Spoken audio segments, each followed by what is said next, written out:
ما يلفظ من قول إلا لديه رقيب عتيد.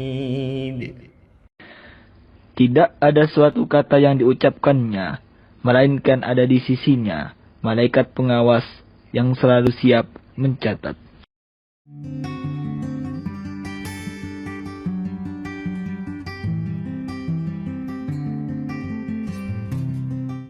Bismillahirrahmanirrahim. Assalamualaikum warahmatullahi wabarakatuh. Alhamdulillah wassalatu wassalamu ala rasulillah. Pencinta ilmu komunikasi Islam, bersua kembali kita dengan channel Kuliah Komunikasi Islam.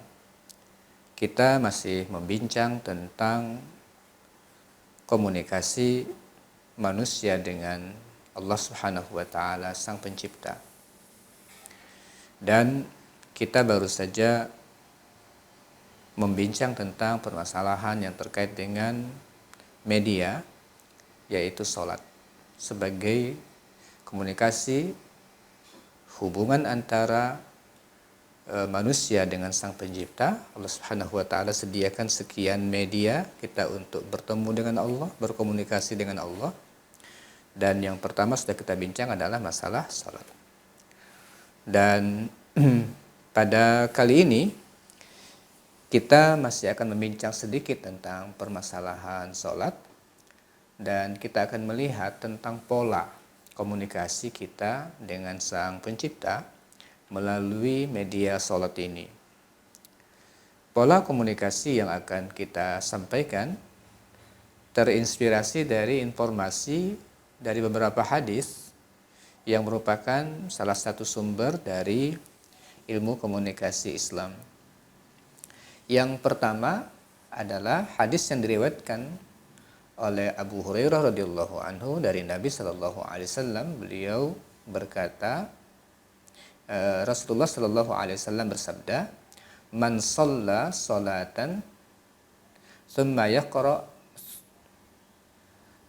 Man shalla sholatan lam yaqra fiha bi ummil Qur'an fahiya khidajun salasan ghairu tamam." Faqila li Abi Hurairah, "Inna nakunu wara'al imam." Faqala, "Iqra biha fi nafsik fa inni sami'tu Rasulullah sallallahu alaihi wasallam yaqul qala Allah ta'ala qasamtu sholata baini wa baina abdi nisfaini wa li abdi ma sa'al fa idza qala al abdu alhamdulillahi rabbil alamin qala Allah ta'ala hamidani abdi wa idza qala ar-rahmanir rahim qala Allah ta'ala asna alayya abdi wa idza qala maliki yaumiddin qala majjadani abdi wa qala marratan fawwada ilayya abdi fa idza qala iyyaka na'budu wa iyyaka nasta'in qala hadza baini wa baina abdi wa li abdi ma sa'al fa idza qala ihdinas siratal mustaqima siratal ladzina an'amta 'alaihim ghairil maghdubi 'alaihim waladdallin qala hadza li abdi wali abdi masal. Rawahu Muslim. Dari Abu Hurairah, dari Nabi sallallahu alaihi wasallam, beliau bersabda, "Man shalla sholatan lam yaqra fiha bi ummil Qur'an fahiya khidaj salasan." Barang siapa yang sholat tertentu kemudian tidak membaca di dalam sholat tersebut Ummul Quran, yaitu Al-Fatihah, maka sholatnya rusak. 3 kali Rasulullah mengulangi hal itu. Tidak sempurna sholatnya. Lalu ada yang bertanya kepada Abu Hurairah, "Inna nakunu wara'al imam." Kami berada di belakang imam, bagaimana? Baca enggak? Faqala, Abu Hurairah mengatakan, "Iqra biha fi nafsik." Baca dia Al-Fatihah itu dalam dirimu. Fa inni sami'tu Rasulullah sallallahu alaihi wasallam yaqul, karena sungguhnya aku mendengar Rasulullah sallallahu alaihi wasallam bersabda, qala Allah Ta'ala, Allah berfirman. Ini hadis qudsi. Qasamtus salata baini wa baina abdi nisfain. Aku bagi salat, yang dimaksud dengan salat di sini adalah surah Al-Fatihah, antara diriku dengan hambaku dua bagian. Wali abdi masal, dan untuk hambaku apa yang dia minta. Fa iza qala al-abdu, apabila hamba berkata alhamdulillahi rabbil alamin. Ketika hamba mengatakan alhamdulillahi rabbil alamin, qala Allah Ta'ala, Allah berfirman, Allah langsung merespon perkataan itu, hamidani abdi, hambaku memujiku. Wa iza qala, ketika seorang hamba membaca pada saat dia sholat itu Ar-Rahmanir Rahim, langsung Allah menjawabnya, meresponnya. Qala Allah Ta'ala, asna alayya abdi, hambaku memujiku. Wa idza qala malik yaumiddin, dan ketika hamba mengatakan malik yaumiddin, qala, Allah berfirman, majjadani abdi, hambaku mengagungkanku. Wa qala marrah, dan kadang-kadang Allah mengatakan fawwada ilayya abdi, hambaku menyerahkan kepadaku urusannya. Fa idza qala, dan apabila hamba mengatakan iyyaka na'budu wa iyyaka nasta'in, qala, lalu Allah mengatakan, Allah berfirman, hadza baini wa baina abdi, ini antaraku dengan hambaku, antara diriku dengan hambaku. Ada dua di situ. Iyyaka na'bud, ya, itu adalah untuk Allah Subhanahu wa taala, wa iyyaka nasta'in, itu untuk hamba. Allah mengatakan ini antara diriku dengan hambaku. Wali abdi masal, dan untuk hambaku tergantung apa yang dia minta. Fa idza qala ihdinas siratal mustaqim siratal ladzina an'amta 'alaihim ghairil maghdubi 'alaihim waladdallin, Allah menyatakan hadza li abdi, ini semua untuk hambaku. Wali abdi masal, dan untuk hambaku apa yang dia minta. Insyaallah luar biasa. Pencinta ilmu komunikasi Islam, ini adalah salah satu informasi yang disebutkan oleh Rasulullah Sallallahu Alaihi Wasallam tentang bagaimana komunikasi yang intens antara seorang hamba yang dhaif ini dengan sang Khalik saat membaca surah Al-Fatihah di dalam sholat.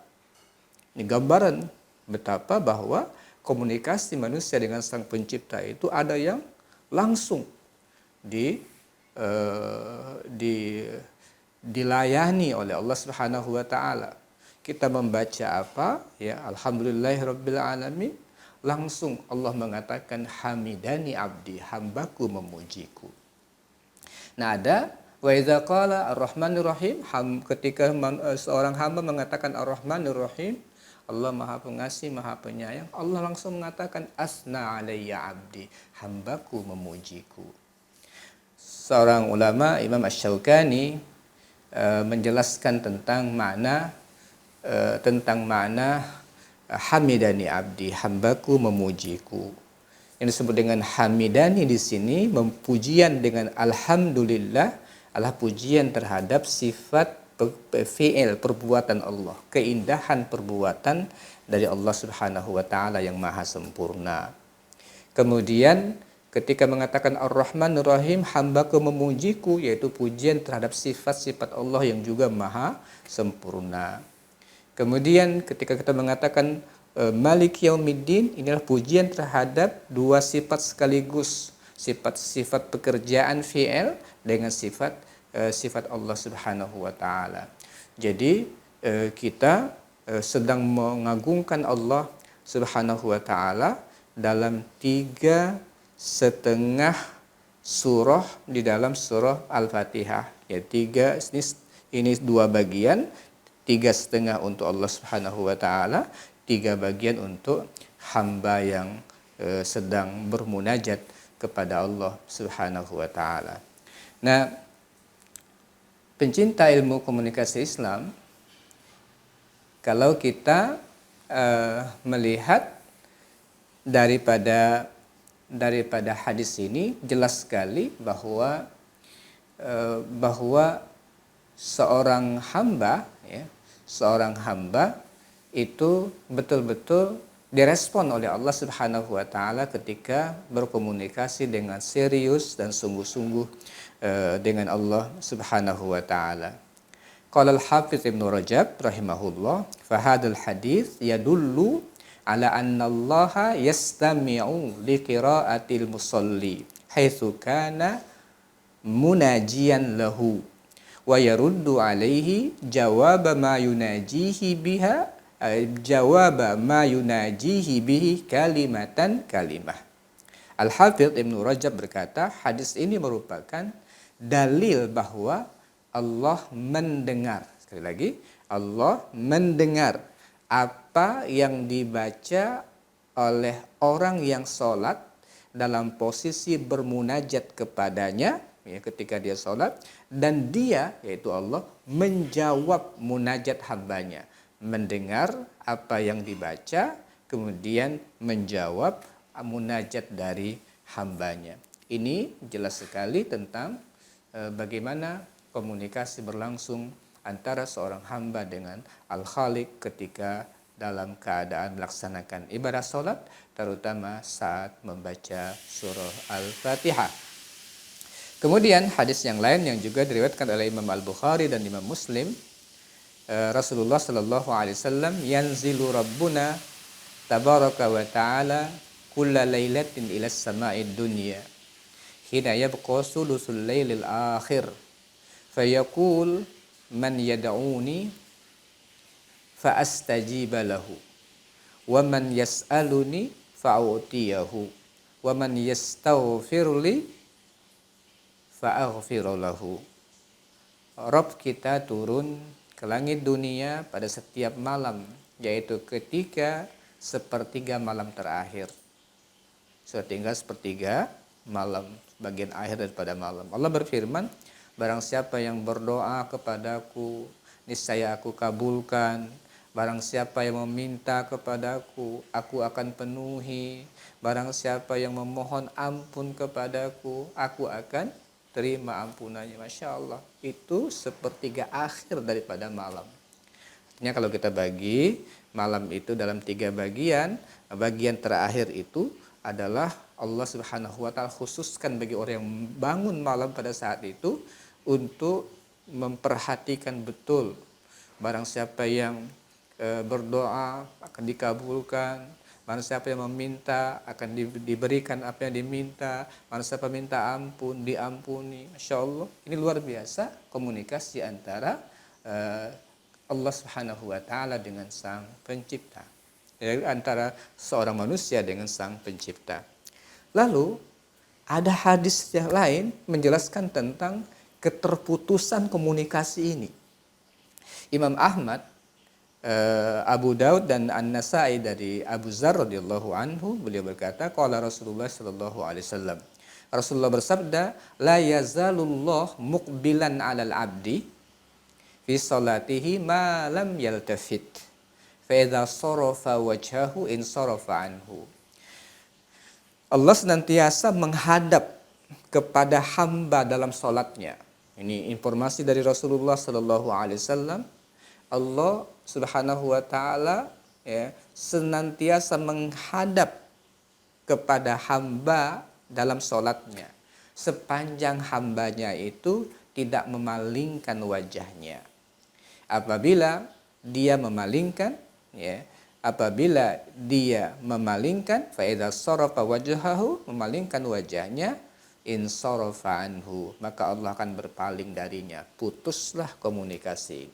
Nah, dari sini pendengar dan pencinta ilmu komunikasi Islam, kita bisa lihat bagaimana pola komunikasi antara kita manusia dengan sang pencipta.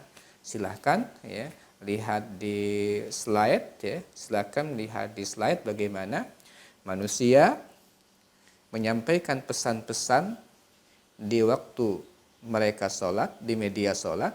Ya. Jadi ada manusia menyampaikan pesan-pesannya dengan bacaan-bacaan tertentu dengan media sholat kepada Allah Subhanahu wa Ta'ala. Jadi kita disediakan media yaitu sholat. Di sholat itu kita sampaikan pesan-pesan yang sudah ditentukan oleh Allah Subhanahu wa Ta'ala, apa yang harus kita baca. Ya. Kita bermunajat kepada Allah Subhanahu wa Ta'ala. Dari situ kita akan mendapatkan sekian efek dampak daripada ibadah sholat.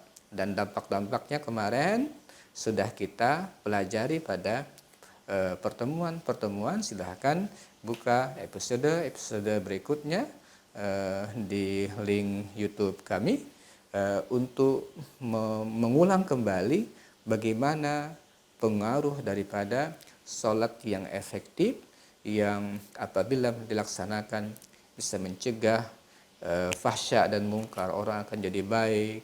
Bagaimana bisa menghancurkan bibit-bibit kesombongan dan sebagainya, sudah kita bahas pada pertemuan sebelumnya. Itu akibat daripada komunikasi yang efektif antara seorang hamba dengan Sang Khalik. Mudah-mudahan ini menjadi bekal buat kita bagaimana kita memanfaatkan media terpenting dalam hidup kita. Media terpenting dalam hidup kita untuk bisa menjadi manusia berkualitas. Allah berfirman, "Wasta'inu bis-sabri was-shalah." Minta tolonglah kalian dengan sabar dan salat. Jadi bagian daripada cara kita untuk mampu bertahan, meningkatkan kualitas hidup adalah membangun komunikasi yang intens kepada Allah Subhanahu wa Ta'ala lewat media salat. Mudah-mudahan kita bisa menjadi hamba yang senantiasa mendirikan salat, begitu juga dengan anak keturunan kita. Aku qauli hadza wa astaghfirullah li wa lakum. Assalamualaikum warahmatullahi wabarakatuh.